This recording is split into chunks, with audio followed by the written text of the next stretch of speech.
গত 15 বছরে এত পরিমাণ হিন্দুদের উপর হামলা হয়েছে, কোনোটার বিচার হয় নাই।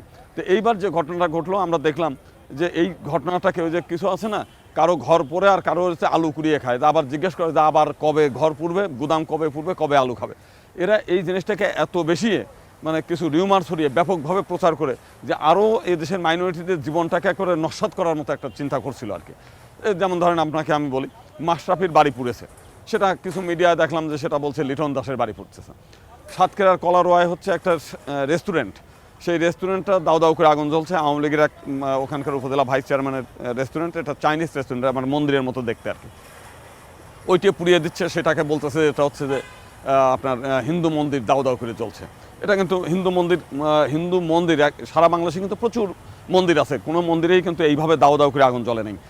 শুধুমাত্র মেহেরপুরের একটা ইসকনের টিচিং সেন্টার, যেটা ইসকনের যে চারুচন্দ্র দাস ব্রহ্মচারী উনি সভাপতি, উনি কিন্তু একবারে স্পষ্ট করে ক্লিয়ার করে বলছেন যে ওনার 132টা মন্দির আছে, কোনো মন্দিরে হামলা হয়নি।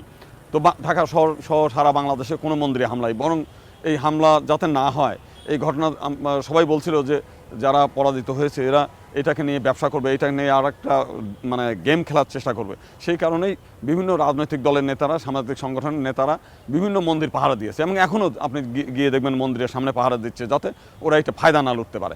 কিন্তু অতীতের ঘটনার থেকে আমরা শিক্ষা নিই, যা অতীতে যতগুলো ঘটনা ঘটেছে প্রত্যেকটি ঘটনার পিছনে ইন্ধন দিয়েছে আওয়ামী লীগ। তারা নিজেরা পুড়িয়ে তাদের নিজস্ব চেয়ারটাকে ঠিক রাখার জন্য এই কাজগুলো করে। এবারও একটা বিশ্বব্যাপী রিউমার তৈরি করে তা মানে সারা দেশে যাতে হিন্দুদের বাড়ি ঘরে হামলা করে। আমরা শুনেছি যে কয়েক হাজার কোটি টাকা তারা বরাদ্দ করেছিল যাতে সারা বাংলাদেশের হিন্দুদের বাড়ি ঘরে দাউ দাউ করে আগুন জ্বলে, এবং সেই ভিডিওগুলো তারা নিয়ে দেশ বিদেশে, বিশেষ করে পার্শ্ববর্তী একটি দেশ, এইটাকে খুব কাজে লাগায়। তো তাদেরকে দিয়ে আবার যাতে বাংলাদেশ